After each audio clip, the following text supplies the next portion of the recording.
ಅಖಿಲಾಂಡ ಕೋಟಿ ಬ್ರಹ್ಮಾಂಡ ನಾಯಕ ರಾಜಾದಿರಾಜ ಯೋಗಿರಾಜ ಪರಬ್ರಹ್ಮ ಶ್ರೀ ಸಚ್ಚಿದಾನಂದ ಸದ್ಗುರು ಸಾಯಿನಾಥ್ ಮಹಾರಾಜ್ ಕಿ ಜೈ. ಗುರುವಿನ ಪಾದಾರವಿಂದಗಳಿಗೆ ವಂದಿಸುತ್ತಾ ನಮಸ್ತೆ ಸ್ನೇಹಿತರೆ.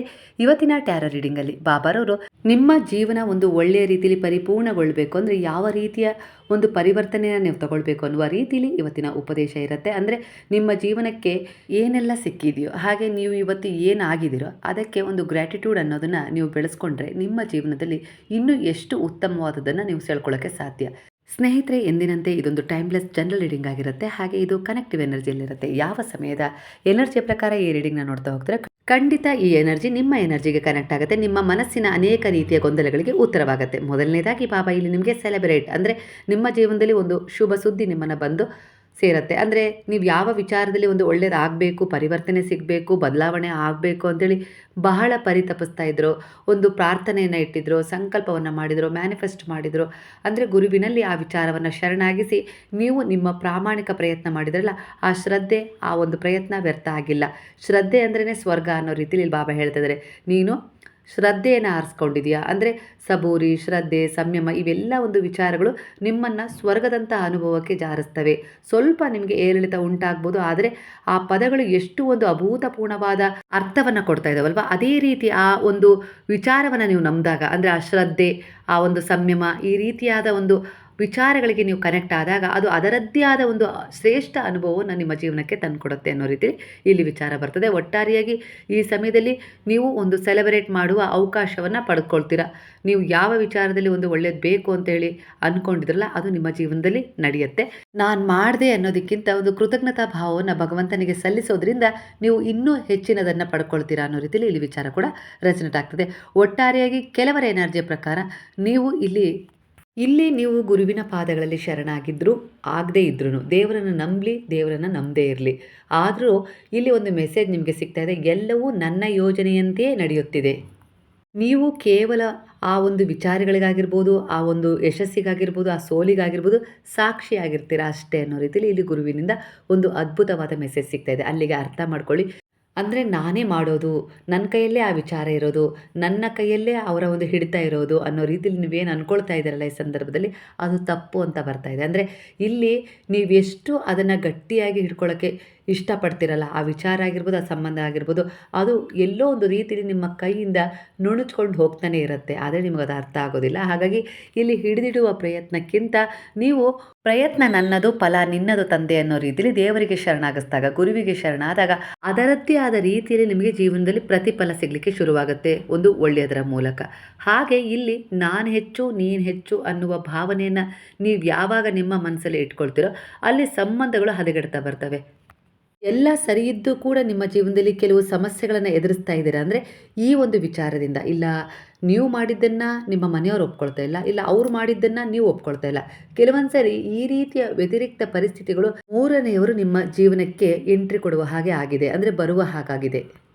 ಬುದ್ಧಿ ಹೇಳಲಿಕ್ಕಾದರೂ ಬರ್ಬೋದು, ಇಲ್ಲಾಂದರೆ ನಿಮ್ಮಿಬ್ಬರ ಒಂದು ಏನು ಪರಿಸ್ಥಿತಿ ಇದೆಯಲ್ಲ ಅದನ್ನು ಇನ್ನೂ ಹದಗೆಡಿಸ್ಲಿಕ್ಕೂ ಬರ್ತಾರೆ ಅನ್ನೋ ರೀತಿಯಲ್ಲಿ ವಿಚಾರ ಬರ್ತದೆ. ಹಾಗಾಗಿ ಇಲ್ಲಿ ನೀವೇ ನಿಮ್ಮ ಒಂದು ಸಂಬಂಧವನ್ನು, ನಿಮ್ಮ ಮನಸ್ಥಿತಿಯನ್ನು ಸಂಭಾಳಿಸ್ಕೊಳ್ಬೇಕು. ಆಗಲೇ ನಿಮ್ಮ ಜೀವನದಲ್ಲಿ ಒಂದು ಬದಲಾವಣೆಯನ್ನು ಕಂಡುಕೊಳ್ತೀರಾ.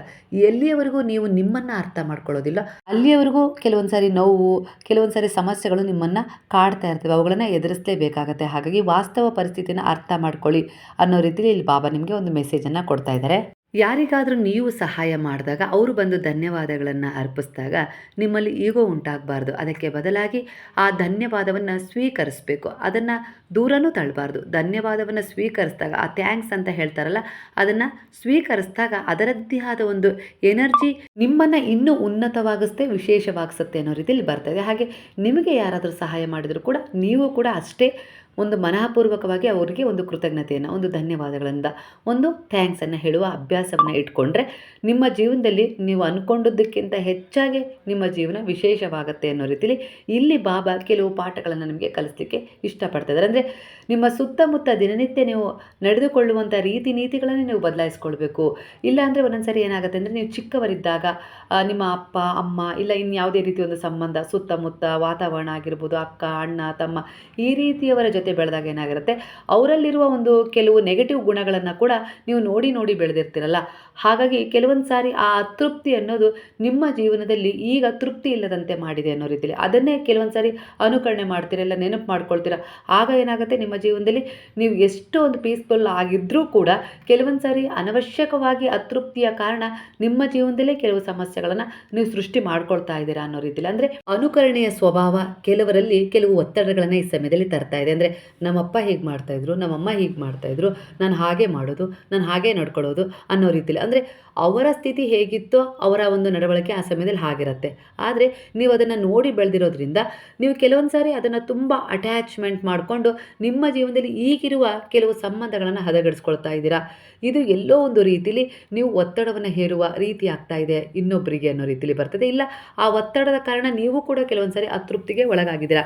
ಇಲ್ಲ ಯಾರೋ ನಮ್ಮಪ್ಪ ಹಾಗೆ ಇದ್ದಿದ್ದು, ನಮ್ಮಮ್ಮ ಹೀಗೆ ಇದ್ದಿದ್ದು, ನಮ್ಮ ಪರಿಸ್ಥಿತಿ ಹೀಗೆ ಇದ್ದಿದ್ದು, ಹೀಗೆ ಹಾಗೆ ಅಂತೇಳಿ ನಿಮ್ಮ ಮೇಲೆ ಒತ್ತಡವನ್ನು ಹೇರಿ ನಿಮ್ಮ ಸ್ವತಂತ್ರತೆಯನ್ನು ಕಿತ್ಕೊಂಡ್ರೆ ಹೇಗಾಗುತ್ತಲ್ಲ, ಅದೇ ರೀತಿಯ ವಾಸ್ತವ ಸ್ಥಿತಿಯನ್ನು ನೀವು ಈ ಸಮಯದಲ್ಲಿ ಅನುಭವಿಸ್ತಾ ಇದ್ದೀರ. ಹಾಗಾಗಿ ಹಿಂದೆ ಆ ಸಮಯದಲ್ಲಿ ಆ ಪರಿಸ್ಥಿತಿಗಳು ಹೇಗಿದ್ದು ಅದಕ್ಕೆ ತಕ್ಕ ಹಾಗೆ ಅವರು ಅವರದ್ದೇ ಆದ ರೀತಿ ನೀತಿ ನಡವಳಿಕೆಗಳನ್ನು ಹೊಂದಿದ್ರು. ಹಾಗಾಗಿ ನೀವು ಅವರ ಹಾಗೆ ಅದನ್ನು ಹೊಂದಬೇಕು ಅಂತ ಇಲ್ಲ. ಅಂದರೆ ಒಳ್ಳೆಯದನ್ನು ತಗೊಳ್ಬೇಕು, ಅವರಲ್ಲಿರುವ ಒಂದು ನೆಗೆಟಿವಿಟಿಯನ್ನು ನೀವು ತಗೊಳ್ಬಾರ್ದು ಅನ್ನೋ ರೀತಿಯಲ್ಲಿ ಇಲ್ಲಿ ವಿಚಾರ ಬರ್ತಾ ಇದೆ. ನಿಮ್ಮ ಕೈಯಲ್ಲಿ ಒಂದು ಫೋನ್ ಇದೆ, ಅದು ಏನು ಬೇಕಾದರೂ ಕೊಡುತ್ತೆ, ಎಷ್ಟು ಕೆಟ್ಟದ್ದು ಬೇಕಾದರೂ ಕೊಡುತ್ತೆ, ಎಷ್ಟು ಒಳ್ಳೇದು ಬೇಕಾದರೂ ಕೊಡುತ್ತೆ.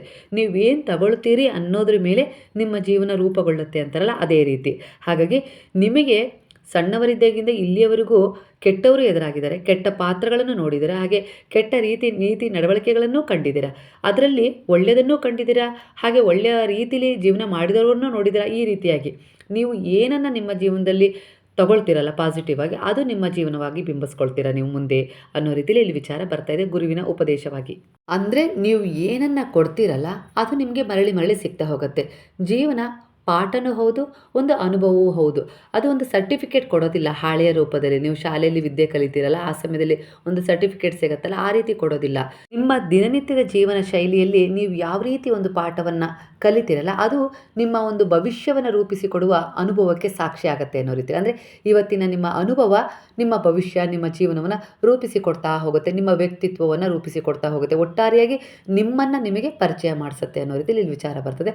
ಹಾಗೆ ನೀವು ಈ ಸಮಯದಲ್ಲಿ ಒಂದು ದಾನ ಧರ್ಮದ ಸೇವೆಯನ್ನು ಮಾಡುವ ಮನೋಭಾವವನ್ನು ಹೊಂದಿದರೆ, ದಯೆ ಉಂಟಾಗಿದೆ, ಕರುಣೆ, ಪ್ರೇಮದ ಭಾವ, ಸೇವೆಯ ಭಾವ, ಈ ರೀತಿ ಏನೆಲ್ಲ ಒಂದು ಭಾವ ನಿಮ್ಮಲ್ಲಿ ಇದಾವಲ್ವ, ಈ ಚಾರಿಟಿ ಗುಣಗಳು ನಿಮ್ಮನ್ನು ಅತ್ಯುತ್ತಮವಾಗಿಸೋದ್ರ ಜೊತೆಗೆ ನಿಮ್ಮನ್ನು ಎಲ್ಲ ರೀತಿಯಲ್ಲೂ ಹೀಲ್ ಮಾಡ್ತವೆ. ಅಂದರೆ ಒಂದು ನೆಗೆಟಿವಿಟಿ ಆಗಿರ್ಬೋದು, ಹಾಗೆ ಕೆಲವು ಬ್ಲಾಕೇಜ್ಗಳಾಗಿರ್ಬೋದು, ಹಾಗೆ ಒಂದು ಸಂಚಿತ ಕರ್ಮದ ಕೆಲವು ಭಾಗಗಳನ್ನು ನಿಮ್ಮಿಂದ ದೂರ ಮಾಡಲಿಕ್ಕೆ ಇಲ್ಲಿ ಇವು ಶುದ್ಧೀಕರಣಗೊಳಿಸಿಕೊಳ್ಳುವ ಕ್ರಿಯೆಗಳಾಗಿದ್ದಾವೆ. ಹಾಗಾಗಿ ಈ ಸಮಯದಲ್ಲಿ ನೀವೇನೊಂದು ಚಾರಿಟಿ ಮಾಡ್ತಾ ಇದ್ದೀರಲ್ಲ, ಒಂದು ಸೇವೆ ಮಾಡ್ತಾ ಇದ್ದೀರಲ್ಲ, ಅದು ಯಾವುದೂ ಕೂಡ ವ್ಯರ್ಥ ಆಗ್ತಾ ಇಲ್ಲ. ಅದೆಲ್ಲವೂ ಅದರದ್ದೇ ಆದ ರೀತಿಯಲ್ಲಿ ನಿಮ್ಮ ಜೀವನದಲ್ಲಿ ಒಂದು ವಿಶೇಷತೆಯನ್ನು ತುಂಬಿಸ್ಲಿಕ್ಕೆ ಸಿದ್ಧತೆಯನ್ನು ಮಾಡಿಕೊಂಡಿದೆ. ಯಾವುದೂ ವ್ಯರ್ಥ ಆಗೋದಿಲ್ಲ. ನೀವೊಂದು ಏನೊಂದು ಯೋಜನೆ ಹಾಕ್ಕೊಳ್ತೀರಲ್ಲ ಅದು ನಿಮ್ಮ ಒಂದು ಜೀವನದ ಒಂದು ಆಯ್ಕೆ ಆಗಿರುತ್ತೆ. ಅಂದರೆ ಒಂದು ಸೋಲ್ ಲೆವೆಲನ್ನು ಸೃಷ್ಟಿ ಮಾಡಿಕೊಡುತ್ತೆ ನಿಮಗೆ. ಹಾಗಾಗಿ ನೀವೊಂದು ಪ್ರಾಣಿ ಪಕ್ಷಿಗಳಿಗೆ ನಿಮ್ಮ ಕೈಲಾದ ಒಂದು ರೀತಿಯಲ್ಲಿ ಸೇವೆ ಮಾಡ್ತಾ ಇದ್ದೀರಾ, ತಂದೆ ತಾಯಿಗಳನ್ನು ಪ್ರೀತಿಯಿಂದ ನೋಡ್ಕೊಳ್ತಾ ಇದ್ದೀರಾ. ಅಂದರೆ ಅವರ ಒಂದು ತ್ಯಾಗವನ್ನು ಅರ್ಥ ಮಾಡ್ಕೊಂಡಿದ್ದೀರಾ ಜೀವನದಲ್ಲಿ. ಅಂದರೆ ನಿಮ್ಮನ್ನು ಅರ್ಥ ಮಾಡ್ಕೊಳ್ಳೋರು ನಿಮಗೆ ಸಿಗ್ತಾರೆ. ಅಂದರೆ ನೀವೇನನ್ನು ಕೊಡ್ತೀರೋ ಅದೇ ಎನರ್ಜಿ ನಿಮಗೆ ಬಂದು ಮತ್ತೆ ಕನೆಕ್ಟ್ ಆಗುತ್ತೆ. ಲಯಬದ್ಧವಾದ ಹೆಜ್ಜೆಗಳನ್ನು ಇಡಿ. ಜೀವನದಲ್ಲಿ ಸಂತೋಷ ಸಿಕ್ಕಾಗ ವೇಗತೆಯನ್ನು ಹೆಚ್ಚಿಸ್ಕೊಳ್ಬೇಡಿ, ದುಃಖ ಸಿಕ್ಕಾಗ ನಿಮ್ಮ ಹೆಜ್ಜೆಗಳನ್ನು ಹಿಂದೆ ಸರಿಸಬೇಡಿ ಅನ್ನೋ ರೀತಿಲಿ, ನಿಧಾನವಾಗಿಸ್ಬೇಡಿ ಅನ್ನೋ ರೀತಿಲಿ. ಅಂದರೆ ಸುಖವಿದ್ದಾಗ ಹಿಗ್ಬೇಡಿ, ದುಃಖ ಬಂದಾಗ ಕುಗ್ಬೇಡಿ ಅನ್ನೋ ರೀತಿಲಿ ಸಮತೋಲನವನ್ನು ನೀವು ಬಿಂಬಿಸ್ಕೊಳ್ಬೇಕು ನಿಮ್ಮ ಜೀವನದಲ್ಲಿ. ಅದಕ್ಕೆ ತಕ್ಕ ಹಾಗೆ ಲಯಬದ್ಧ ಹೆಜ್ಜೆಗಳನ್ನು ನೀವು ಇಡಬೇಕು. ಖಂಡಿತವಾಗಿ ನಿಮ್ಮ ಜೀವನದಲ್ಲಿ ಒಳ್ಳೆಯದು ಅನ್ನೋದು ನಿಮಗೆ ನಿಮ್ಮಿಂದಲೇ ಸಿಗುತ್ತೆ. ಅದು ಬೇರೆಯವರಿಂದ ನಿರೀಕ್ಷೆ ಮಾಡೋದಕ್ಕಿಂತ ಅದು ನಿಮ್ಮಿಂದಲೇ ಹೊರಹೊಮ್ಮಬೇಕು ಅನ್ನೋ ರೀತಿಲಿ ಇಲ್ಲಿ ಹೇಳ್ತಾ ಇದ್ದಾರೆ ಬಾಬಾ. ನಿಮ್ಮ ಬಗ್ಗೆ ನಿಮಗೆ ಗೌರವ ಇರಬೇಕು, ಪ್ರೀತಿ ಇರಬೇಕು. ನನ್ನಿಂದ ಆಗೋದಿಲ್ಲ ಅನ್ನೋ ರೀತಿಲಿ ಯಾವತ್ತೂ ನಿಮ್ಮನ್ನು ದುರ್ಬಲತೆಗೆ ಜಾರಿಸ್ಕೊಳ್ಬಾರ್ದು. ನನ್ನಿಂದ ಆಗತ್ತೆ ಅನ್ನೋ ರೀತಿಲಿ ನೀವು ಭರವಸೆಯಿಂದ ಮುಂದೆ ಸಾಗಬೇಕು. ಹಾಗೆ ಬೇರೆಯವರ ಜೀವನವನ್ನು ಅನುಕರಣೆ ಮಾಡಬಾರ್ದು. ಯಾಕಂದರೆ ಅವರಿಗಿಂತ ಭಿನ್ನವಾಗಿದೆ, ಅವರಿಗಿಂತ ವಿಶೇಷವಾಗಿ ನೀವು ನಿಮ್ಮ ಜೀವನವನ್ನು ರೂಪಿಸ್ಕೊಳ್ಬೋದು. ಅದನ್ನು ಇಷ್ಟಕ್ಕೆ ಅಂತೇಳಿ ಸೀಮಿತಗೊಳಿಸಬಾರ್ದು ಇನ್ನೊಬ್ಬರನ್ನು ನೋಡಿ. ಹಾಗಾಗಿ ನಿಮ್ಮಲ್ಲೂ ಒಂದು ಅದ್ಭುತವಾದ ವಿಶೇಷವಾದ ಗುಣಗಳಿದ್ದಾವೆ. ಯಾಕಂದರೆ ನೀವು ಕೂಡ ಭಗವಂತನ ಅಂಶ ಅಲ್ವಾ. ಹಾಗಾಗಿ ಅದನ್ನು ನೆನಪು ಮಾಡ್ಕೊಳ್ಳಿ, ಗ್ರ್ಯಾಟಿಟ್ಯೂಡ್ ಮಾಡಿ, ಕೃತಜ್ಞತೆಯನ್ನು ಸಲ್ಲಿಸಿ. ನಿಮಗೆ ನೀವು ಕೃತಜ್ಞತೆಯನ್ನು ಸಲ್ಲಿಸಿದಾಗ, ಅಂದರೆ ನಿಮ್ಗೆ ಯಾರಾದರೂ ಬಂದು ಧನ್ಯವಾದಗಳನ್ನು ನೀವು ಮಾಡಿದ ಕೆಲಸಕ್ಕೆ ಹೇಳಿದ್ದಾರೆ ಅಂದರೆ ಅದಕ್ಕೆ ಈ ವಿಶ್ವದಿಂದ, ಅಂದರೆ ನೀವು ಮಾಡಿದ ಸೇವೆಗೆ ಸಿಕ್ಕಿರುವ ಒಂದು ಪ್ರತಿಫಲ, ಉಡುಗೊರೆ ಆಗಿರುತ್ತೆ. ಮರಳಿ ಆ ಒಂದು ಎನರ್ಜಿ ನಿಮ್ಮನ್ನು ಬಂದು ಸೇರ್ತಾ ಇರುತ್ತೆ. ಹಾಗಾಗಿ ಆವಾಗ ನೀವು ಅದನ್ನು ತಿರಸ್ಕಾರ ಮಾಡಬಾರ್ದು. ಅಂದರೆ ನಾನೇನು ಮಾಡಿದೆ ಬಿಡಿ ಅನ್ನೋ ರೀತಿಯಲ್ಲಿ ಹೇಳಬಾರ್ದು. ಮೊದಲು ಅವರು ಹೇಳಿದ ಒಂದು ಧನ್ಯವಾದವನ್ನು, ಥ್ಯಾಂಕ್ಸನ್ನು ನೀವು ಸ್ವೀಕಾರ ಮಾಡಲೇಬೇಕು ಅನ್ನೋ ರೀತಿಯಲ್ಲಿ ಇಲ್ಲಿ ಮತ್ತೊಮ್ಮೆ ಅದೇ ಎನರ್ಜಿ ಬಂದಿದೆ. ಹಾಗಾಗಿ ಅಂದರೆ ಕೆಲವೊಂದು ಸಾರಿ ನೀವೇ ನಿಮ್ಮಿಂದ ತಪ್ಪು ಮಾಡ್ತೀರಾ. ಅಂದರೆ ಒಂದು ಒಳ್ಳೆಯ ಎನರ್ಜಿ ನೀವು ಮಾಡಿದ ಕೆಲಸಕ್ಕೆ ನಿಮ್ಮ ಕಡೆ ಬಂದಿರುತ್ತೆ, ಆದರೆ ನೀವು ಅದನ್ನು ತಿರಸ್ಕಾರ ಮಾಡ್ತೀರಾ. ಆಗ ಆ ಎನರ್ಜಿ ಸುಮ್ಮನೆ ಅಲ್ಲಿ ಪೋಲಾಗುತ್ತೆ ಅನ್ನೋ ರೀತಿಯಲ್ಲಿ. ಹಾಗಾಗಿ ಆ ಎನರ್ಜಿಯನ್ನು ಸ್ವೀಕಾರ ಮಾಡಬೇಕು. ನೀವು ಮಾಡಿದ ಕೆಲಸಕ್ಕೆ ನಿಮ್ಗೆ ಏನಾದರೂ ಒಂದು ಪ್ರತ್ಯುಪಕಾರದ ರೀತಿಯಲ್ಲಿ ಧನ್ಯವಾದಗಳು ಸಿಕ್ಕು ಅಂದರೆ ಆ ಎನರ್ಜಿನ ನೀವು ಫೀಲ್ ಮಾಡಬೇಕು. ನಾನು ಮಾಡಿದ ಒಳ್ಳೆಯ ಕೆಲಸಕ್ಕೆ ನನಗೆ ಸಿಕ್ಕಿದೆ ಅನ್ನೋ ರೀತಿಯಲ್ಲಿ ಫೀಲ್ ಮಾಡಿದಾಗ ಮತ್ತೆ ಅಂತಹವೇ ಒಳ್ಳೆಯ ಕೆಲಸಗಳು ನಿಮ್ಮಿಂದ ಆಗ್ತವೆ ಅನ್ನೋ ರೀತಿಯಲ್ಲಿ. ಅಂದರೆ ಆ ಕೆಲಸಗಳನ್ನು ಮಾಡಲಿಕ್ಕೂ ಕೂಡ ನಿಮಗೆ ಯಥೇಚ್ಛವಾದ ಒಂದು ಶಕ್ತಿ ಸಿಗುತ್ತೆ, ಒಂದು ಮನೋಬಲ ಹೆಚ್ಚಾಗುತ್ತೆ. ಹಾಗೆ ಒಂದು ಅದೇ ರೀತಿ ಸಹಾಯ ಯೂನಿವರ್ಸಿಂದ, ಭಗವಂತನಿಂದ ಸಿಗ್ತಾ ಹೋಗುತ್ತೆ. ಅಂದರೆ ಅದಕ್ಕೋಸ್ಕರನೇ ನಿಮ್ಮನ್ನು ಅವರು ಆಯ್ಕೆ ಮಾಡ್ಕೊಂಡಿರ್ತಾರೆ. ಹಾಗಾಗಿ ನಿಮ್ಮಿಂದ ಆ ರೀತಿ ಒಂದು ಒಳ್ಳೊಳ್ಳೆಯ ಕೆಲಸಗಳಾಗ್ತಾ ಇರ್ತವೆ. ಹಾಗಾಗಿ ಈ ವಿಶ್ವದಿಂದನೇ ನಿಮಗೆ ಆಗಾಗ ಒಂದು ಧನ್ಯವಾದಗಳ ಒಂದು ಪ್ರತಿ ಎನರ್ಜಿ ಸಿಗ್ತಾ ಇರುತ್ತೆ. ಯಾರಿಗಾದರೂ ಏನಾದರೂ ಸಹಾಯ ಮಾಡಿದಾಗ ನಿಮಗೆ ಒಂದು ಪ್ರತ್ಯುಪಕಾರದ ರೀತಿಯಲ್ಲಿ ಒಂದು ಧನ್ಯವಾದಗಳು ಸಿಗುತ್ತಲ್ಲ, ಆ ಸಮಯದಲ್ಲಿ ಅಹಂಕಾರ, ಈಗೋ ಅನ್ನೋ ವ್ಯಕ್ತಪಡಿಸಬಾರ್ದು. ಇದು ಬೇರೆದ್ದೇ ರೀತಿಯಲ್ಲಿ ಒಂದು ಎನರ್ಜಿಯನ್ನು ಕೊಡುತ್ತೆ. ಹಾಗಾಗಿ ಅದು ನೀವು ಮಾಡಿದ ಸಹಾಯಕ್ಕೆ ಭಗವಂತನಿಂದ ನನಗೆ ಈ ರೀತಿ ಒಂದು ಧನ್ಯವಾದಗಳ ರೀತಿಯಲ್ಲಿ ಒಂದು ಎನರ್ಜಿ ಸಿಗ್ತಾ ಇದೆ ಅನ್ನೋ ರೀತಿಯಲ್ಲಿ ಅದನ್ನು ಸ್ವೀಕಾರ ಮಾಡಿದಾಗ ನಿಮ್ಮ ಗ್ರೋತ್ ಇನ್ನೂ ಹೆಚ್ಚಾಗುತ್ತೆ. ಅಂದರೆ ಅಂಥ ಸಹಾಯಗಳನ್ನು ಮಾಡಲಿಕ್ಕೆ ನಿಮಗೆ ಆ ಯೂನಿವರ್ಸ್, ಅಂದರೆ ಆ ಭಗವಂತ ಹೆಚ್ಚಿನ ಶಕ್ತಿಯನ್ನು ಕೊಡ್ತಾನೆ, ಹೆಚ್ಚಿನ ಒಂದು ಸಂಪತ್ತನ್ನು ಕೊಡ್ತಾರೆ ಅನ್ನೋ ರೀತಿಯಲ್ಲಿ ಎಲ್ಲ ರೀತಿಯ ಒಂದು ಗ್ರೋತ್ ನಿಮಗೆ ಉಂಟಾಗತ್ತೆ. ಈಗಿನ ನಿಮ್ಮ ಮನಸ್ಥಿತಿ, ಅಂದರೆ ಈಗಿನ ನಿಮ್ಮ ಮನಸ್ಸಿನ ಒಳಗಿರುವ ವಿಚಾರಗಳು ಈ ಎನರ್ಜಿಯ ಮೂಲಕ ಹೊರಗೆ ಬಂದಿದ್ದಾವೆ. ಹಾಗೆ ಸಚ್ಚರಿತ್ರೆಯ ಪಾರಾಯಣ ಮಾಡ್ತಿದ್ದೀರಾ, ದೀಪಾರಾಧನೆ ಮಾಡ್ತಿದ್ದೀರಾ, ವ್ರತ ಮಾಡ್ತಾ ಇದ್ದೀರಾ, ದೇವಸ್ಥಾನಗಳಿಗೆ ಭೇಟಿ ಕೊಡ್ತಾ ಇದ್ದೀರಾ, ತೀರ್ಥಕ್ಷೇತ್ರಗಳಿಗೆ ಹೋಗ್ತಾ ಇದ್ದೀರಾ, ಹಾಗೆ ನದಿಯಲ್ಲಿ ಮಿಂದು ಬರ್ತಾ ಇದ್ದೀರಾ ಅಂದರೆ ಇವೆಲ್ಲವೂ ನಿಮ್ಮ ದೋಷಗಳನ್ನು ಹೀಲ್ ಮಾಡ್ತವೆ. ಅದರ ಅನುಭವವನ್ನು ನೀವು ಅನುಭವಿಸಿದಾಗ ಮಾತ್ರ. ಏನು ಯಾರೋ ಹೇಳಿದರು ಅಂತ ಹೇಳಿ ಮಾಡಿದಾಗ ಅದು ಕೇವಲ ಒಂದು ಕೆಲಸ ಆಗಿರುತ್ತೆ ಅಷ್ಟೇ.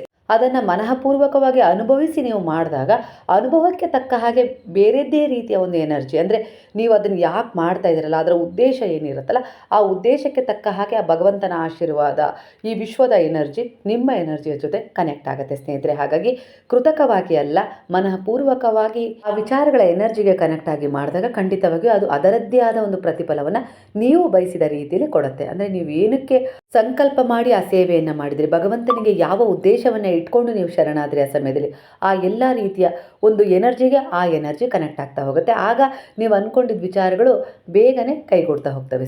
ಇದು ನಿಮ್ಮ ಒಂದು ಎನರ್ಜಿಗೆ ಬೇಗನೆ ಕನೆಕ್ಟ್ ಆಗುತ್ತೆ. ಅಂದರೆ ನೀವು ಯಾರ ಜೊತೆಗೆ ಇರ್ತೀರಾ, ಯಾರ ಜೊತೆಗೆ ಹೆಚ್ಚು ಮಾತಾಡ್ತೀರಾ, ಏನು ಮಾತಾಡ್ತೀರಾ, ಹಾಗೆ ಯಾವ ರೀತಿಯ ಒಂದು ವ್ಯವಹಾರವನ್ನು ನಿಮ್ಮ ಜೀವನದಲ್ಲಿ ಅಳವಡಿಸ್ಕೊಂಡಿದ್ದೀರಾ, ಅಂದರೆ ನಿಮ್ಮ ದಿನನಿತ್ಯದ ಒಂದು ರೀತಿ ನೀತಿ ನಡವಳಿಕೆಗಳು, ಕೆಲಸಗಳು, ಆ ಕೆಲಸದ ಉದ್ದೇಶ ಹೇಗಿರುತ್ತಲ್ಲ, ನಿಮ್ಮ ಮನಸ್ಥಿತಿಯೊಳಗಿನ ಒಂದು ಯೋಚನೆಗಳು ಹೇಗಿರ್ತವೆ, ಅವುಗಳನ್ನು ನೀವು ಯಾರ ಜೊತೆ ಸೇರಿಸ್ತೀರಾ, ಕನೆಕ್ಟ್ ಮಾಡ್ತೀರಾ, ಅದೇ ರೀತಿ ಎನರ್ಜಿ ನಿಮಗೆ ಮರಳಿ ಸಿಗುತ್ತೆ. ಹಾಗಾಗಿ ಪಾಸಿಟಿವ್ ಆಗಿರೋ ಜನರ ಹತ್ರನೇ ನೀವು ಹೆಚ್ಚು ಮಾತಾಡಬೇಕು, ಹೆಚ್ಚು ಅವರ ಜೊತೆ ವ್ಯವಹರಿಸಬೇಕು ಅನ್ನೋ ರೀತಿಯಲ್ಲಿ ಒಂದು ಒಳ್ಳೆಯದನ್ನು, ಅಂದರೆ ಒಂದು ಏನೋ ಒಂದು ಮೋಟಿವೇಟ್ ಮಾಡ್ತಾರೆ ಅವ್ರು ನಿಮ್ಮನ್ನು, ಅಂದರೆ ಅಂಥವರ ಎನರ್ಜಿಯ ಜೊತೆ ನಿಮ್ಮ ಎನರ್ಜಿ ಕನೆಕ್ಟ್ ಆದಾಗ ನಿಮ್ಮ ಮನಸ್ಸಲ್ಲಿ ಅಂಥವೇ ಉನ್ನತ ವಿಚಾರಗಳು ಜಾಗೃತಗೊಳ್ತವೆ. ಆಗ ಉನ್ನತವಾದದ್ದನ್ನು, ವಿಶೇಷವಾದದ್ದನ್ನು ಪಡ್ಕೊಳ್ಳೋಕ್ಕೆ ಸಾಧ್ಯ ಆಗುತ್ತೆ. ಅದೇ ಯಾರೋ ನಿಮ್ಮನ್ನು ತುಂಬ ಹೀಯಾಳಿಸ್ತಾರೆ, ಇಲ್ಲ ಅವ್ರ ಬಗ್ಗೆ ನೀವು ಯೋಚಿಸ್ತಾ ಇದ್ದೀರಾ, ನನ್ನ ಬಗ್ಗೆ ಅವ್ರು ಏನು ಮಾತಾಡ್ಬೋದು ಅಂತೇಳಿ ಅಂದ್ಕೊಳ್ತಾ ಇದ್ದೀರಾ ಈ ಸಂದರ್ಭದಲ್ಲಿ, ಹಾಗೆ ನಮ್ಮ ಶತ್ರುಗಳ ಯೋಜನೆ ಏನು ಅಂತೇಳಿ ನೀವು ಮನಸ್ಸಲ್ಲಿ ಅಂದ್ಕೊಳ್ತಾ ಇದ್ದೀರಾ, ಇಲ್ಲ ಪದೇ ನೆಗೆಟಿವ್ ಮಾತಾಡೋ ಜನರ ಹತ್ರ ನೀವು ವ್ಯವಹರಿಸ್ತಾ ಇದ್ದೀರಾ, ಅಂದರೆ ಆಗಲ್ಲ ಬಿಡು ನಿನ್ನ ಹತ್ರ, ನೀನು ಅಂದ್ಕೊಂಡಂಗೆ ಆಗೋದಿಲ್ಲ, ಅದು ನಿನ್ನಿಂದ ಸಾಧ್ಯ ಇಲ್ಲ, ಅದು ನಮ್ಮಂಥರಿಂದ ಸಾಧ್ಯನಾ ಅನ್ನೋ ರೀತಿಯಲ್ಲಿ ಯಾರೆಲ್ಲ ನಿಮ್ಮ ಹತ್ರ ಕೆಲವು ನೆಗೆಟಿವ್ ಆಗಿ ಮಾತಾಡ್ತಾರಲ್ಲ, ಅಂಥವರ ಜನರ ಮನಸ್ಥಿತಿಗೂ ಕೂಡ ನೀವು ಬೇಗನೆ ರೆಸ್ಪಾನ್ಸ್ ಮಾಡಿದಾಗ ಏನಾಗುತ್ತೆ ಅಂದರೆ ನಿಮ್ಮಲ್ಲಿರುವ ಒಂದು ಹೈ ಎನರ್ಜಿ ಅಲ್ಲಿ ಎಲ್ಲೋ ಒಂದು ರೀತಿ ನೆಗೆಟಿವ್ ಎನರ್ಜಿಯಾಗಿ ಕನ್ವರ್ಟ್ ಆಗ್ತಾ ಇದೆ ಈ ಸಂದರ್ಭದಲ್ಲಿ. ಹಾಗಾಗಿ ನೀವು ಅಂದ್ಕೊಂಡದನ್ನು ನೀವು ಮಾಡಲಿಕ್ಕೆ ಸಾಧ್ಯ ಆಗ್ತಾಯಿಲ್ಲ. ಅಂಥ ಜನರನ್ನು, ಅಂಥ ವಿಚಾರಗಳನ್ನು ನೀವು ಇಗ್ನೋರ್ ಮಾಡಬೇಕು. ನಿಮ್ಮ ಮನೆಯಲ್ಲೇ, ನಿಮ್ಮ ಒಂದು ಸಂಬಂಧಗಳಲ್ಲೇ ಅತ್ತೆ ಆಗಿರ್ಬೋದು, ಇಲ್ಲ ಇನ್ಯಾವುದೇ ರೀತಿ ಸಂಬಂಧಗಳು ನಿಮ್ಮನ್ನು ಒಂದು ನೆಗೆಟಿವ್ ಆಗಿ ಪ್ರಚೋದಿಸ್ತಾ ಇದ್ದಾವೆ ಅಂದರೆ ನಿಮ್ಮಲ್ಲಿ ಅಂತಹ ಭಾವನೆಗಳನ್ನು ತುಂಬಿಸ್ತಾ ಇದ್ದಾವೆ, ನಿನ್ನಿಂದ ಏನೂ ಆಗಲ್ಲ, ಕೆಲಸ ಆಗಲ್ಲ, ಹಾಗೆ ಹೀಗೆ ಅಂತ ಹೇಳ್ತಾ ಇದ್ದಾರೆ ಅಂದರೆ ಅಂಥ ವಿಚಾರಗಳನ್ನು ನೀವು ತಲೆಗೆ ಹಾಕ್ಕೊಳ್ಳೇಬಾರ್ದು. ಅವ್ರನ್ನ ಎಷ್ಟಿದ್ರೂ ಇಗ್ನೋರ್ ಮಾಡಬೇಕು. ಮನೇಲಿ ಕಸ ಇರೋದನ್ನು ಹೇಗೆ ಗುಡಿಸಿ ಹೊರಗೆ ಹಾಕ್ತಿರಲ್ಲ, ಮನೆ ಸುಂದರವಾಗಿರಬೇಕು, ಇಲ್ಲ ಮನೆಯಲ್ಲಿ ಬಲೆ ಕಟ್ಟಿದರೆ, ಕಸ ಇದ್ದರೆ ಹೇಗೆ ಒಂದು ಚೆನ್ನಾಗಿ ಕಾಣೋದಿಲ್ಲ ಮನೆ ಅನ್ನೋ ರೀತಿಯಲ್ಲಿ ನೀವು ಫೀಲ್ ಮಾಡ್ತಿರಲ್ಲ, ಅದೇ ರೀತಿ ಈ ರೀತಿ ನನ್ನಲ್ಲಿ ತುಂಬ್ತಾ ಇರುವ ಈ ನೆಗೆಟಿವ್ ವಿಚಾರಗಳು ಎಲ್ಲೋ ಒಂದು ರೀತಿಯಲ್ಲಿ ನನ್ನನ್ನು ಮುಂದೆ ಹೋಗೋದ್ರಿಂದ ತಡೀತಾ ಇದ್ದಾವೆ, ನನ್ನಲ್ಲಿ ಒಂದು ರೀತಿಯ ವಿಕಾರತೆಯನ್ನು ಉಂಟು ಮಾಡ್ತಾ ಇದ್ದಾವೆ, ನನ್ನನ್ನು ಆಲಸ್ಯಕ್ಕೆ ತಳ್ತಾ ಇದ್ದಾವೆ, ಇಲ್ಲ ನನ್ನ ಬಗ್ಗೆನೇ ನಾನೇ ಒಂದು ಕೆಟ್ಟದಾಗಿ ಫೀಲ್ ಮಾಡ್ಕೊಳ್ಳೋ ಹಾಗೆ ಮಾಡ್ತಾ ಇದ್ದಾವೆ. ಹಾಗಾಗಿ ಇವು ಎಲ್ಲ ಕಸಗಳು ಅನ್ನೋ ರೀತಿಲಿ ಈ ಮಾತುಗಳು, ಇಂಥ ಮಾತುಗಳು ಕಸದ ರೀತಿ ನನಗೆ ಅನ್ನೋ ರೀತಿಲಿ ಅವುಗಳನ್ನು ಇಗ್ನೋರ್ ಮಾಡ್ತಾನೆ ಹೋಗಬೇಕು. ದಿನನಿತ್ಯ ನಿಮ್ಮ ಮನಸ್ಸನ್ನು ಈ ರೀತಿ ಕ್ಲೈನ್ಸ್ ಮಾಡ್ಕೊಳ್ಬೇಕು. ನೀವು ಮನೆಯನ್ನು ಹೇಗೆ ಒಂದು ಕಸವನ್ನು ಹೊರಗೆ ಹಾಕೋದ್ರ ಮೂಲಕ ಕ್ಲೈನ್ಸ್ ಮಾಡ್ತೀರೋ ಹಾಗೆ ಇಂತಹ ಒಂದು ನಕಾರಾತ್ಮಕ ವಿಚಾರಗಳನ್ನು, ಅಂತಹ ಜನರ ಒಂದು ಯೋಜನೆಗಳನ್ನು ಮಾಡದೆ, ಹಾಗೆ ಒಂದು ಕೆಲಸದಲ್ಲಿ ಎಲ್ಲೋ ಒಂದು ರೀತಿಯಲ್ಲಿ ಒಂದು ನೆಗೆಟಿವ್ ಒತ್ತಡ ಇದೆ ಅನ್ನೋ ರೀತಿಯಲ್ಲಿ ಇದ್ದರೆ ಅಂತಹದ್ದನ್ನು ಕೂಡ ನೀವು ದಿನನಿತ್ಯ ಕ್ಲೈನ್ಸ್ ಮಾಡ್ಕೊಳ್ಳೇಬೇಕು, ಹೊರಗೆ ಹಾಕಲೇಬೇಕು. ಆಗಲೇ ಅಲ್ಲಿ ಹೊಸದಾಗಿ ಏನನ್ನಾದರೂ ಕಂಡುಕೊಳ್ಳುವ ವಿಚಾರಗಳು ಉತ್ಪತ್ತಿ ಆಗ್ತವೆ, ಜಾಗೃತವಾಗ್ತವೆ. ಹಾಗಾಗಿ ನೀವು ದಿನನಿತ್ಯ ನಿಮ್ಮನ್ನು ಕ್ಲೈನ್ಸ್ ಮಾಡ್ಕೊಳ್ಳೋ ಅವಶ್ಯಕತೆ ಇರುತ್ತೆ. ಹಾಗಾಗಿ ರಾತ್ರಿ ಮಲಗೋದಕ್ಕಿಂತ ಮೊದಲು ಒಂದು 5 ನಿಮಿಷ ಹಾಸಿಗೆ ಮೇಲೆ ಕುಳಿತು ಇವತ್ತು ನಾನು ಏನೆಲ್ಲ ಮಾಡಿದೆ, ನನ್ನಿಂದ ಏನು ಒಳ್ಳೆ ಕೆಲಸ ಆಗಿದೆ, ಏನು ತಪ್ಪು ಕೆಲಸ ಆಗಿದೆ, ನಾನು ಯಾರ ಮಾತಿಗೆ ತುಂಬ ತಲೆ ಕೆಡಿಸ್ಕೊಂಡಿದ್ದೀನಿ, ಎಂಥ ಮಾತಿಗೆ ನಾನು ತಲೆ ಕೆಡಿಸ್ಕೊಳ್ಬೇಕಾಗಿತ್ತು, ಸುಮ್ಮನೆ ಅನವಶ್ಯಕವಾಗಿ ಇವತ್ತಿನ ದಿನ ಕಳೆದುಬಿಟ್ನಲ್ಲ ಅನ್ನೋ ರೀತಿಯಲ್ಲಿ ಇಂಥ ಎಲ್ಲ ವಿಚಾರಗಳನ್ನ, ಅಂದರೆ ಎಷ್ಟು ಒಳ್ಳೆ ಕೆಲಸ ಮಾಡಿದ್ದನೋ ಅದ್ರ ಬಗ್ಗೆ ನೀವು ಒಂದು ಗ್ರ್ಯಾಟಿಟ್ಯೂಡ್ ಆಗಬೇಕು, ಕೃತಜ್ಞತೆಯನ್ನು ಸಲ್ಲಿಸಿ ನಾಳೆ ಅವುಗಳಿಗಿಂತ ಇನ್ನೂ ವಿಶೇಷವಾದದನ್ನು ಮಾಡಬೇಕು ಅನ್ನೋ ರೀತಿಲಿ ನೀವು ಅಂದ್ಕೊಳ್ಬೇಕು.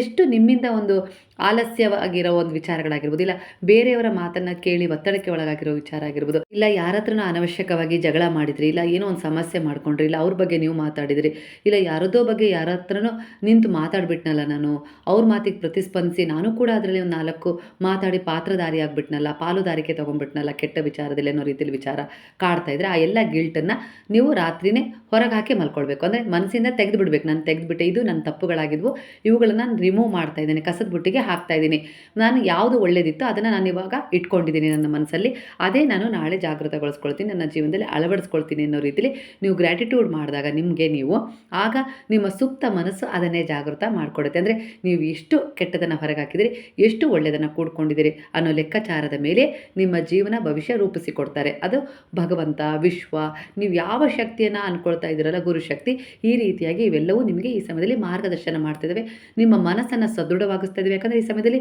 ಕೆಲವೊಂದು ದುರ್ಬಲತೆಯಲ್ಲಿ ನೀವು ಇದ್ದೀರಾ, ಏನಪ್ಪ ನಾನು ಎಷ್ಟೇ ಪ್ರಯತ್ನ ಪಟ್ಟರು ಜೀವನದಲ್ಲಿ ಏನೂ ಮಾಡೋಕ್ಕಾಗ್ತಾ ಇಲ್ಲ ಅಂತೇಳಿ ಅಂದ್ಕೊಳ್ತಾ ಇದ್ದೀರಾ, ಇಲ್ಲ ಈ ಒತ್ತಡ ಈ ಸಮಸ್ಯೆಯಿಂದ ಹೇಗೆ ಹೊರಗೆ ಬರೋದು ಅಂದ್ಕೊಳ್ತಾ ಇದ್ದೀರಾ, ನನ್ನ ಗಂಡನೇ ನನ್ನನ್ನು ಅರ್ಥ ಮಾಡ್ಕೊಳ್ತಾ ಇಲ್ಲ ಅಂತ ಅಂದ್ಕೊಳ್ತಾ ಇದ್ದಾರೆ ಕೆಲವೊಂದು ಸಂದರ್ಭದಲ್ಲಿ. ಅಂದರೆ ಖಂಡಿತವಾಗಿಯೂ ನೀವು ನಿಮ್ಮನ್ನು ಕಂಡುಕೊಳ್ಬೇಕು, ನಿಮ್ಮ ವ್ಯಕ್ತಿತ್ವವನ್ನು ಪ್ರೀತಿಸಬೇಕು, ನಿಮ್ಮನ್ನು ಪ್ರೀತಿಸಬೇಕು ಮೊದಲು. ಆಗ ತನ್ನಿಂದ ತಾನೇ ನಿಮ್ಮ ಸುತ್ತಮುತ್ತ ಎಲ್ಲ ರೀತಿಯ ಒಂದು ವಾತಾವರಣ ಬದಲಾಗ್ತಾ ಹೋಗುತ್ತೆ. ನಿಮ್ಮವ್ರನ್ನೂ ಕೂಡ ಬದಲಾವಣೆ ಮಾಡುವ ಒಂದು ಚಾಲೆಂಜನ್ನು ನೀವು ತಗೊಂಡಾಗ, ಅಂದರೆ ಗಂಡ ಏನೋ ಅಂದರು, ಅತ್ತೆ ಏನೋ ಅಂದರು, ಮಾವ ಏನೋ ಅಂದರು, ಮೈದುನ ಏನೋ ಅಂದರು, ಅತ್ತಿಗೆ ಏನೋ ಅಂದರು ಅಂತೇಳಿ ಸಂಬಂಧಗಳನ್ನೇ ಬದಲಾವಣೆ ಮಾಡೋದ್ರಾಗ ಅರ್ಥ ಇಲ್ಲ. ಇಲ್ಲಿ ಅಂತಹವರ ವಿಚಾರವನ್ನು ಇಗ್ನೋರ್ ಮಾಡಬೇಕು ನೀನು. ಅಂಥ ವಿಚಾರವನ್ನು ಇಗ್ನೋರ್ ಮಾಡಿ ನಿಮ್ಮನ್ನು ನೀವು ಯಾವ ರೀತಿ ಒಂದು ಒಳ್ಳೆಯ ರೀತಿಯಲ್ಲಿ ಸದೃಢವಾಗಿಸ್ತಾ ಹೋಗ್ತಿರೋ ದಿನನಿತ್ಯ, ಅಂಥ ವಿಚಾರಗಳನ್ನು ಕ್ಲೈನ್ಸ್ ಮಾಡ್ಕೊಳ್ತಾ ಹೋಗ್ತೀರಾ, ಅಷ್ಟೇ ನಿಮ್ಮ ಜೀವನದಲ್ಲಿ ನೀವು ಗಟ್ಟಿ ಆಗ್ತಾ ಹೋಗ್ತೀರಾ. ನೀವು ಗಟ್ಟಿಯಾಗದ ಹೊರತು ಒಂದು ದುರ್ಬಲತೆಯ ಮನಸ್ಥಿತಿಯನ್ನು ಎದುರಿಸ್ಲಿಕ್ಕೆ ಸಾಧ್ಯ ಇಲ್ಲ, ಎದುರಿಗೆ ಬರುವ ಸಮಸ್ಯೆಗಳನ್ನು ಎದುರಿಸ್ಲಿಕ್ಕೆ ಸಾಧ್ಯ ಇಲ್ಲ. ಹಾಗಾಗಿ ನೀವು ಮೊದಲು ಒಳಗಿಂದಲೇ ನೀವು ಗಟ್ಟಿಯಾಗಬೇಕು, ವೀಕ್ ಆಗಬಾರ್ದು ಅನ್ನೋ ರೀತಿಯಲ್ಲಿ ಬಾಬಾ ಹೇಳ್ತಿದ್ದಾರೆ. ಅಂದರೆ ಇಲ್ಲಿ ಮಾಮೂಲಿ ಜೀವನಕ್ಕೆ, ಈಗಿನ ವೈಯಕ್ತಿಕ ಒಂದು ಜೀವನಕ್ಕೆ, ಹಾಗೆ ನಿಮ್ಮ ಮನೆಯನ್ನು, ನಿಮ್ಮ ಕುಟುಂಬವನ್ನು ಸಂಭಾಳಿಸಲಿಕ್ಕೆ, ನಿಮ್ಮ ಮಕ್ಕಳನ್ನು ಸಂಭಾಳಿಸಲಿಕ್ಕೆ, ನೀವು ಅವರಿಗೆ ಪ್ರೇರಣೆಯಾಗಿ ನಿಲ್ಲಲಿಕ್ಕೆ ಇಷ್ಟು ಅವಶ್ಯಕವಾಗಿ ಇರುತ್ತೆ ಪ್ರತಿ ಮಹಿಳೆಗೂ. ಅಂದರೆ ಪ್ರತಿ ಒಂದು ಮನೆಯ ಒಂದು ಜವಾಬ್ದಾರಿಯನ್ನು ತಗೊಂಡಿರುವವರಿಗೆ, ಅದು ಗೃಹಿಣಿಯಾಗಿರ್ಬೋದು, ಗೃಹಸ್ಥನೇ ಆಗಿರ್ಬೋದು, ಅವರಿಗೆ ಸಂಬಂಧಪಟ್ಟದ್ದಾಗಿರುತ್ತೆ. ಹಾಗಾಗಿ ನೀವು ಮೊದಲು ಗಟ್ಟಿ ಆಗಬೇಕು ಅನ್ನೋ ರೀತಿಯಲ್ಲಿ ಪ್ರೇರಣೆ ಸಿಗ್ತಾ ಇದೆ. ಅಂದರೆ ಅಲ್ಲಿಗೆ ಅರ್ಥ ಮಾಡ್ಕೊಳ್ಳಿ, ನೀವು ನಿಮ್ಮ ಮನೆಯನ್ನು ನೀವು ಯಾವ ರೀತಿ ಇಟ್ಕೊಳ್ತೀರೋ, ನಿಮ್ಮ ಮನಸ್ಸನ್ನು ಯಾವ ರೀತಿ ಇಟ್ಕೊಳ್ತೀರೋ ಅದರ ಮೇಲೆಯೇ ನೀವು ಹೊರಗಡೆ ಭೌತಿಕ ಜಗತ್ತಿಗೆ ನೀವು ತೆರೆದುಕೊಳ್ಳಲಿಕ್ಕೆ ಶುರು ಮಾಡ್ತೀರಾ. ಇಲ್ಲಾಂದರೆ ನಿಮಗೆ ಕಾಣೋದೆಲ್ಲ ಒಂದು ನೆಗೆಟಿವ್ ಆಗಿ ಕಾಣೋಕ್ಕೆ ಶುರು ಮಾಡುತ್ತೆ. ಆಗ ನೀವು ಅಂದ್ಕೊಳ್ತೀರ ಇಲ್ಲಿ ಏನೂ ಇಲ್ಲ, ಇಲ್ಲಿರೋದೆಲ್ಲ ನೆಗೆಟಿವಿಟಿನೇ, ನಾನು ಇರೋದೇ ಬೇಡ ಅನ್ನೋ ರೀತಿಲಿ ಅನಿಸ್ಬಿಟ್ಟಿದೆ ನನಗೆ ಅನ್ನೋ ರೀತಿಲಿ ನೀವು ನಿಮ್ಮ ಬಗ್ಗೆನೂ ತಾತ್ಸಾರ ಮಾಡಿಕೊಂಡು, ಈ ಜಗತ್ತಿನ ಒಂದು ಒಳ್ಳೆಯದ್ರ ಬಗ್ಗೆನೂ ತಾತ್ಸಾರ ಮಾಡಿ, ಇಲ್ಲಿ ಏನೂ ಒಳ್ಳೆಯದಿಲ್ಲ, ಎಲ್ಲ ಕೆಟ್ಟದೇ ಇದೆ ಅನ್ನೋ ರೀತಿಲಿ ಅಂದ್ಕೊಳ್ಳೋಕ್ಕೆ ಶುರು ಮಾಡ್ತೀರಾ. ಒಳ್ಳೆಯದೇ ನಿಮಗೆ ಕಾಣೋದೇ ಇಲ್ಲ ಅನ್ನೋ ರೀತಿಲಿ. ಹಾಗಾಗಿ ನೀವು ನಿಮ್ಮನ್ನು ಹೀಲ್ ಮಾಡ್ಕೊಳ್ಬೇಕು. ಯಾಕಂದರೆ ಈ ಸಂದರ್ಭದಲ್ಲಿ ನಿಮ್ಮ ಮನಸ್ಸಲ್ಲಿ ಎಲ್ಲೋ ಒಂದು ರೀತಿಯಲ್ಲಿ ನಕಾರಾತ್ಮಕತೆಯನ್ನು ತುಂಬಿಕೊಂಡಿದೆ.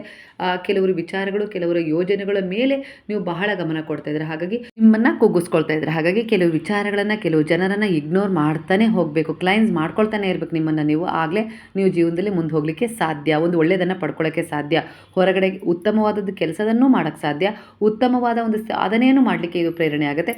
ಇಲ್ಲ ಮನೆಯಲ್ಲೇ ಇದ್ದು ನಮ್ಮ ಕುಟುಂಬವನ್ನು ನಿಭಾಯಿಸುವ ಕೆಲಸ ಅಷ್ಟೇ ನನ್ನದು ಅಂದರೆ ಅಲ್ಲೂ ಕೂಡ ನೀವು ಸಂತೋಷವಾಗಿರ್ತೀರ. ಅದು ಕೂಡ ನಿಮಗೆ ಒಂದು ಜೈಲ್ ಥರ ಅನುಭವಕ್ಕೆ ಬರೋದಿಲ್ಲ, ಸೆರೆ ಥರ ಅನಿಸೋದಿಲ್ಲ. ಅದು ಗುಡಿಸಲೇ ಆಗಿರಲಿ, ಇದು ನನ್ನದೊಂದು ಚಿಕ್ಕ ಅರಮನೆ, ಈ ಅರಮನೆಗೆ ನಾನೇ ರಾಣಿ, ನಾನೇ ರಾಜ ಅನ್ನೋ ರೀತಿಲಿ ನಿಮಗೆ ಫೀಲ್ ಆಗಲಿಕ್ಕೆ ಶುರುವಾಗುತ್ತೆ. ಎಲ್ಲಿಯವರೆಗೂ ಇನ್ನೊಬ್ಬರ ಜೀವನ ಶೈಲಿಯನ್ನು ಅನುಕರಣೆ ಮಾಡ್ತಿರೋ, ಇಲ್ಲ ಇನ್ನೊಬ್ಬರ ಮಾತುಗಳನ್ನು ಕೇಳಿ ಕೇಳಿ ನಿಮ್ಮ ಜೀವನದಲ್ಲಿ ಒಂದು ಅತೃಪ್ತಿಯನ್ನು, ಇಲ್ಲ ನಕಾರಾತ್ಮಕತೆಯನ್ನು ತುಂಬಿಸ್ಕೊಳ್ತಾ ಹೋಗ್ತಿರೋ, ಅಲ್ಲಿಯವರೆಗೂ ನೀವು ಇದ್ದ ಜಾಗದಲ್ಲೇ ನಿಮಗೆ ಒಂದು ನೆಲೆ ಇರೋದಿಲ್ಲ, ಸಂತೋಷ ಇರೋದಿಲ್ಲ ಅನ್ನೋ ರೀತಿಯಲ್ಲಿ ಇಲ್ಲಿ ಬರ್ತಾ ಇದೆ. ಹಾಗಾಗಿ ನಿಮ್ಮ ಬಗ್ಗೆ ಮೊದಲು ನಿಮಗೊಂದು ರೆಸ್ಪೆಕ್ಟ್ ಇರಲಿ, ಗೌರವ ಇರಲಿ. ಅದಕ್ಕೆ ತಕ್ಕ ಹಾಗೆ ನಾನೂ ಕೂಡ ಏನಾದರೂ ಮಾಡಬಲ್ಲೆ, ಅದು ನನ್ನ ಕುಟುಂಬಕ್ಕೆ ಆಗಿರ್ಬೋದು, ನನ್ನ ಮಕ್ಕಳಿಗೆ ಆಗಿರ್ಬೋದು, ನನ್ನ ಒಂದು ಪರಿವಾರ ಏನು ಸುತ್ತಮುತ್ತ ಹೊರಗಡೆ ಕೆಲಸ ಮಾಡ್ತಿದ್ದೀನಿ ಅಲ್ಲೇ ಆಗಿರ್ಬೋದು, ನನ್ನದೇ ಆದ ಒಂದು ವಿಶೇಷವಾದ ವ್ಯಕ್ತಿತ್ವವನ್ನು ಕಂಡುಕೊಳ್ಬೇಕು ಅಂದರೆ ಮೊದಲು ನನ್ನಲ್ಲಿರುವ ನೆಗೆಟಿವ್ ವಿಚಾರಗಳನ್ನು, ಹಾಗೆ ನನ್ನ ಸುತ್ತ ಯಾರೆಲ್ಲ ಒಂದು ನೆಗೆಟಿವ್ ಮಾತುಗಳಿಂದ ನನ್ನನ್ನು ಅವರ ಹಿಡಿತಕ್ಕೆ ತಗೊಳ್ಬೇಕು ಅಂತಿದ್ದಾರಲ್ಲ, ಅಂಥವ್ರನ್ನೆಲ್ಲ ನಾನು ಇಗ್ನೋರ್ ಮಾಡಬೇಕು ಅನ್ನೋ ರೀತಿಲಿ, ಕಸದ ರೀತಿಲಿ ನನ್ನ ಜೀವನದಿಂದ ಆಗಾಗ ಕ್ಲೈನ್ಸ್ ಮಾಡ್ಕೊಳ್ತಾ ಹೋಗಬೇಕು ಅನ್ನುವ ಒಂದು ವಾಸ್ತವ ಸತ್ಯವನ್ನು ನೀವು ಅರ್ಥ ಮಾಡಿಕೊಂಡಾಗ ನಿಮ್ಮ ಜೀವನ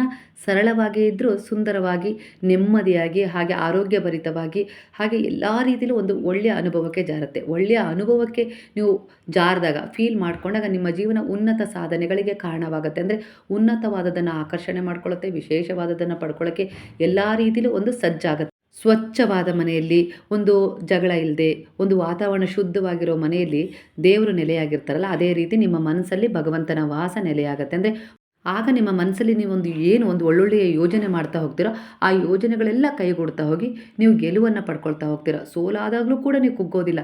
ಈ ಸೋಲಲ್ಲೂ ಕೂಡ ನನಗೇನೋ ಒಂದು ಪಾಠ ಸಿಗ್ತಾ ಇದೆ, ಅನುಭವ ಸಿಗ್ತಾ ಇದೆ, ಅದನ್ನು ಕಲಿಯೋಣ ಅನ್ನೋ ರೀತಿಲಿ ನೀವು ತುಂಬ ಪಾಸಿಟಿವ್ ಆಗಿ ಯೋಜನೆ ಮಾಡ್ತೀರಾ. ಒಟ್ಟಾರೆಯಾಗಿ ಸೋಲೇ ಸಿಗಲಿ, ಗೆಲುವೇ ಸಿಗಲಿ, ಅವೆರಡರಲ್ಲೂ ಸಮಾನ ಸ್ಥಿತಿ ಇರುತ್ತೆ. ಬ್ಯಾಲೆನ್ಸ್ ಮಾಡಿ ಜೀವನದಲ್ಲಿ ಒಂದು ಒಳ್ಳೆಯದನ್ನು ಪಡ್ಕೊಳ್ತಾ ಹೋಗ್ತೀರಾ. ಒಳ್ಳೆಯದೇ ಸಿಕ್ಕರೆ, ಗೆಲುವೇ ಸಿಕ್ಕರೆ ಜೀವನದಲ್ಲಿ ಏನೂ ಥ್ರಿಲ್ ಇರಲ್ಲ. ಕಷ್ಟ, ದುಃಖ, ಸಮಸ್ಯೆಗಳು, ಕಾಡಾಟ ಕೊಡುವ ಜನರು ಎಲ್ಲರೂ ಇರಬೇಕು. ಎಲ್ಲರೂ ಇದ್ದಾಗಲೇ ನೀವು ಜೀವನದಲ್ಲಿ ಈ ಎಲ್ಲರ ಮಧ್ಯೆನೇ ನೀವು ಹೋರಾಟ ಮಾಡಿ ಏನಾರು ಗೆದ್ದರೆ ಆ ಗೆಲುವಿಗೆ ಒಂದು ಬೆಲೆ ಇರುತ್ತೆ ಅನ್ನೋ ರೀತಿಯಲ್ಲಿ ಇಲ್ಲಿ ಗುರು ಹೇಳ್ತಾ ಇದ್ದಾರೆ. ಎಲ್ಲವೂ ಸಲೀಸಾಗಿ ಸಿಕ್ಕರೆ, ಅದು ಶ್ರಮ ಇಲ್ಲದೆ ಸಿಕ್ಕರೆ ಅದಕ್ಕೊಂದು ಅರ್ಥನೇ ಇರೋದಿಲ್ಲ, ಅದ್ರ ಬೆಲೆನೂ ನಿಮ್ಗೆ ತಿಳಿಯೋದಿಲ್ಲ. ಯಾವಾಗ ನೀವೇ ಅದನ್ನು ಎಲ್ಲ ರೀತಿಯಲ್ಲಿ ಹೋರಾಟ ಮಾಡಿ ತಗೊಳ್ತಿರಲ್ಲ, ಒಂದು ಗೆದ್ದು ಚಾಲೆಂಜಾಗಿ ನಿಂತು ಅದರ ಒಂದು ಸುಖದ ಅನುಭವವನ್ನು ಅನುಭವಿಸ್ತಿರಲ್ಲ, ಯಾವುದೇ ವಿಚಾರದಲ್ಲಾಗಿರ್ಬೋದು, ಆಗ ನಿಮ್ಮ ಜೀವನದಲ್ಲಿ ನಿಮಗೊಂದು ಅರ್ಥ, ನಿಮಗೊಂದು ಬೆಲೆ, ಹಾಗೆ ನೀವೊಂದು ಏನಿಲ್ಲಿ ಹುಟ್ಟಿದ್ದಕ್ಕೂ ಸಾರ್ಥಕತೆಯ ಅನುಭವ ಆಗುತ್ತೆ ನಿಮಗೆ. ಆ ಫೀಲ್ನೊಂದಿಗೆ ನಿಮ್ಮ ಜೀವನದ ಅಂತ್ಯ ಆಗಬೇಕೆ ಹೊರತು ನನಗೆ ಯಾಕೆ ಹೀಗೆ ಬದುಕ್ತೆ, ಯಾಕೆ ಹುಟ್ಟಿದೆ, ಯಾಕೆ ಸಾಯ್ತಾ ಇದ್ದೀನಿ ಅನ್ನೋ ರೀತಿಯಲ್ಲಿ ಗೊಂದಲ ಮಾಡ್ಕೊಳ್ಬಾರ್ದು ಅನ್ನೋ ರೀತಿಲಿ ಇಲ್ಲಿ ನಿಮಗೆ ಈಗಿನ ಎನರ್ಜಿಯ ಪ್ರಕಾರ ಒಂದು ಪ್ರೋತ್ಸಾಹ, ಅಂದರೆ ಉಪದೇಶ, ಒಂದು ಮಾರ್ಗದರ್ಶನ, ಒಂದು ಎಚ್ಚರಿಕೆಯ ಮಾತುಗಳನ್ನು ಗುರುವು ಕೊಡ್ತಾ ಇದ್ದಾರೆ. ಈ ಸಮಯದಲ್ಲಿ ನಿಮ್ಮ ಪ್ರಾರ್ಥನೆ ಅವರ ಒಂದು ಪಾದಗಳಲ್ಲಿ ಯಾವ ರೀತಿ ಶರಣಾಗಿಸಿದಿರಲ್ಲ, ಅದಕ್ಕೆ ತಕ್ಕ ಹಾಗೆ ಉತ್ತರಗಳು ಗುರುವಿನಿಂದ ಇಲ್ಲಿ ನಿಮಗೆ ಸಿಗ್ತಾ ಇದ್ದಾವೆ. ಅಂದರೆ ಈ ಉತ್ತರಗಳು ನಿಮಗೆ ಬೇರೆ ರೀತಿಯಲ್ಲಿ ತೆರೆದುಕೊಳ್ಳುವಂತೆ ಮಾಡ್ತಾ ಇದ್ದಾವೆ. ಅದನ್ನು ಅರ್ಥ ಮಾಡಿಕೊಂಡ್ರೆ, ಅನುಭವಕ್ಕೆ ತಗೊಂಡ್ರೆ ಮಾತ್ರ ಇವತ್ತಿನ ರೀಡಿಂಗ್ ನಿಮ್ಮ ಜೀವನಕ್ಕೆ ಸಕಾರಾತ್ಮಕ ಒಂದು ಎನರ್ಜಿಯನ್ನು ಕೊಡೋದ್ರ ಮೂಲಕ ನೀವು ಮುಂದೆ ಹೋಗಲಿಕ್ಕೆ ದಾರಿಯನ್ನು ತೆರೆದುಕೊಡುತ್ತೆ ಅನ್ನೋ ರೀತಿಯಲ್ಲಿ ಎನರ್ಜಿ ಕನೆಕ್ಟ್ ಆಗ್ತಾ ಇದೆ ಸ್ನೇಹಿತರೆ. ಹಾಗೆ ನೀವು ಯಾವೆಲ್ಲ ವಿಚಾರದಲ್ಲಿ ಒಂದು ಪರಿವರ್ತನೆ ತಗೊಳ್ಬೇಕು ಅಂತಿದ್ರೋ ಅದು ನಿಮ್ಮ ಗ್ರ್ಯಾಟಿಟ್ಯೂಡ್ ಮೂಲಕವೇ ನಿಮ್ಮ ಜೀವನಕ್ಕೆ ಬಂದು ಸೇರುತ್ತೆ. ಹಾಗಾಗಿ ನೀವೇನು ಕೊಡ್ತೀರೋ ಅದೇ ನಿಮಗೆ ಸಿಗುತ್ತೆ. ಈ ವಾಸ್ತವ ಸತ್ಯವನ್ನು ನೀವು ಅರ್ಥ ಮಾಡಿಕೊಂಡ್ರೆ ಖಂಡಿತವಾಗಿಯೂ ನಿಮ್ಮ ಜೀವನದಲ್ಲಿ ನೀವು ಸೋಲಲ್ಲ. ಎಲ್ಲವನ್ನ ಒಂದು ಒಳ್ಳೆಯ ರೀತಿಯಲ್ಲಿ ಸಮಾನವಾಗಿ ಲಯಬದ್ಧ ಹೆಜ್ಜೆಗಳೊಂದಿಗೆ ನಿಮ್ಮ ಜೀವನ ಶೈಲಿಯನ್ನು ನೀವು ಬದಲಾಯಿಸ್ಕೊಳ್ಳೋಕ್ಕೆ ಸಾಧ್ಯವಾಗುತ್ತೆ ಅನ್ನೋ ರೀತಿಯಲ್ಲಿ ಇಲ್ಲಿ ಬಾಬಾರವರ ಉಪದೇಶ ಸಿಗ್ತಾ ಇದೆ. ಹಾಗೆ ಯಾರೆಲ್ಲ ಒಂದು ವಿದ್ಯಾಭ್ಯಾಸಕ್ಕೋಸ್ಕರ ಆಗಿರ್ಬೋದು, ಇನ್ನು ಯಾವುದೇ ರೀತಿ ಒಂದು ವಿಚಾರವನ್ನು ಇಟ್ಕೊಂಡು ವಿದೇಶಕ್ಕೆ ಹೋಗಬೇಕು ಅಂತೇಳಿ ಒಂದು ಸಂಕಲ್ಪ ಮಾಡಿ ಪ್ರಾರ್ಥನೆಯನ್ನು ಸಲ್ಲಿಸಿದ್ರು, ಇನ್ನು 2 ತಿಂಗಳಲ್ಲಿ ಆ ವಿಚಾರ ಕೈಗೂಡುತ್ತೆ ಅನ್ನೋ ರೀತಿಯಲ್ಲೂ ಕೂಡ ಕೆಲವರ ಎನರ್ಜಿಯ ಪ್ರಕಾರ ರಿಸಲ್ಟ್ ಆಗ್ತಾ ಇದೆ ವಿಚಾರ. ಕೋರ್ಟು ಕಚೇರಿಯ ವಿಚಾರದಲ್ಲಿ ನ್ಯಾಯಕ್ಕಾಗಿ ಹಂಬಲಿಸ್ತಾ ಇದ್ದೀರಲ್ಲ, ಅಲ್ಲಿ ನಿಮಗೆ ಒಬ್ಬರ ಸಹಾಯ ಬೇಕು ಅಂತ ಹೇಳಿ ಬರ್ತಾ ಇದೆ. ಅಂದರೆ ಅದಕ್ಕೆ ಸಂಬಂಧಪಟ್ಟವರ ಸಹಾಯವನ್ನು ತಗೊಂಡ್ರೆ ನೀವು ಬೇಗನೆ ಆ ವಿಚಾರದಲ್ಲಿ ಯಶಸ್ಸನ್ನು ಕಾಣ್ತೀರಿ. ಯಾಕಂದರೆ ಅದು ಕೂಲಂಕುಷವಾಗಿ ಪರಿಶೀಲನೆಗೆ ಒಳಗಾಗಬೇಕಾಗಿರುವ ಸಂದರ್ಭ ಬಂದಿದೆ. ಅಂದರೆ ಕೊನೆಯ ಹಂತಕ್ಕೆ ಹೋಗುತ್ತೆ. ಖಂಡಿತವಾಗಿ ಅದರಲ್ಲಿ ನಿಮಗೆ ಏನು ಸಿಗಬೇಕೋ ಅದು ಸಿಕ್ಕೇ ಸಿಗುತ್ತೆ. ನಿಮ್ಮದೇ ಆಗಿರುವ ₹1 ಕೂಡ ಬೇರೆಯವರು ತಗೊಳಕ್ಕೆ ಸಾಧ್ಯ ಇಲ್ಲ, ಹಾಗೆ ಬೇರೆಯವರದ್ದು ಕೂಡ ನಿಮಗೆ ದಕ್ಕೋದಿಲ್ಲ ಅನ್ನೋ ರೀತಿಯಲ್ಲಿ ಇಲ್ಲಿ ವಿಚಾರ ಬರ್ತದೆ. ಒಟ್ಟಾರೆಯಾಗಿ ನ್ಯಾಯಕ್ಕೆ ನೀವು ಆ ವಿಚಾರವನ್ನು ಬಿಟ್ಟಿದ್ದೀರಾ, ದೇವರಲ್ಲಿ ಪ್ರಾರ್ಥನೆಯನ್ನು ಇಟ್ಟಿದ್ದೀರಾ ಅಂದರೆ ಪ್ರಯತ್ನ ನನ್ನದು ತಂದೆ, ಪ್ರಯತ್ನ ನಾವು ಮಾಡ್ತೀವಿ. ಆದರೆ ನಿಮಗೇನು ಅದು ಸರಿ ಅನಿಸುತ್ತೋ, ಯಾವುದು ಸರಿ ಅನಿಸುತ್ತೋ ಅದ್ರ ಬಗ್ಗೆ ನನಗೇನೂ ಗೊತ್ತಿಲ್ಲ, ಅದ್ರ ಹಿಂದೆ ಮುಂದೆ ಏನೂ ನನಗೆ ಗೊತ್ತಿಲ್ಲ. ಆದರೆ ನನಗೇನು ಸಿಗಬೇಕು ಅಂತೇಳಿ ನಿಮ್ಮ ಆಶೀರ್ವಾದ ಇದೆಯೋ ಅದೇ ನನಗೆ ಸಿಗಲಿ ಅನ್ನೋ ರೀತಿಯಲ್ಲಿ ನೀವು ಈ ಸಮಯದಲ್ಲಿ ಸಮರ್ಪಣೆ ಆಗಬೇಕು. ಅದು ಯಾವುದೇ ವಿಚಾರದಲ್ಲಾಗಿರ್ಬೋದು, ನೀವೇನು ಬೇಡಿಕೆ ಇಟ್ಟಿದ್ದೀರಲ್ಲ ಆ ಬೇಡಿಕೆಗಳು ಅತ್ಯುನ್ನತವಾದ ರೀತಿಯಲ್ಲಿ, ನೀವು ಬಯಸಿದ್ದಕ್ಕಿಂತ ವಿಶೇಷವಾದ ರೀತಿಯಲ್ಲಿ ನಾನು ನಿನಗೆ ಕೊಡ್ತೀನಿ ಅನ್ನೋ ರೀತಿಯಲ್ಲಿ ಇಲ್ಲಿ ನಿಮಗೆ ಬಾಬಾರವರಿಂದ ಒಂದು ಭರವಸೆ ಸಿಗ್ತಾ ಇದೆ. ಇದನ್ನು ಹೇಗೆ ಈ ವಿಚಾರವನ್ನು ನೀವು ನಂಬಿಕೆಯಾಗಿ ಅನುಭವದ ಮೂಲಕ ಫೀಲ್ ಮಾಡ್ತೀರೋ ಅದಕ್ಕೆ ತಕ್ಕ ಹಾಗೆ ನಿಮ್ಮ ಜೀವನದಲ್ಲಿ ವಿಶೇಷವಾದದ್ದನ್ನು ನೀವು ಆಕರ್ಷಣೆ ಮಾಡ್ತೀರಿ ಅನ್ನೋದು ಇವತ್ತಿನ ರೀಡಿಂಗ್ನ ಮಾಹಿತಿಯಾಗಿತ್ತು. ಸ್ನೇಹಿತರೆ, ರೀಡಿಂಗ್ ಇಷ್ಟ ಆಗಿದ್ದರೆ ಕೃತಜ್ಞತಾ ಭಾವದಿಂದ ಸಾಯಿರಾಮ್ ಅಂತೇಳಿ ಕಮೆಂಟ್ ಮಾಡೋದನ್ನು ಮರಿಬೇಡಿ. ಹಾಗಾದರೆ ಎಲ್ಲರೂ ಸೇರಿ ಹೇಳುವ ಹರೇ ರಾಮ ರಾಮ ರಾಮ ಹರೇ ಹರೇ, ಹರೇ ಕೃಷ್ಣ ಕೃಷ್ಣ ಕೃಷ್ಣ ಹರೇ ಹರೇ, ಹರೇ ಸಾಯಿ ಸಾಯಿ ಹರೇ ಹರೇ, ಹರೇ ಬಾಬಾ ಬಾಬಾ ಬಾಬಾ ಹರೇ ಹರೇ, ಹರೇ ದತ್ತ ದತ್ತ ಹರೇ ಹರೇ.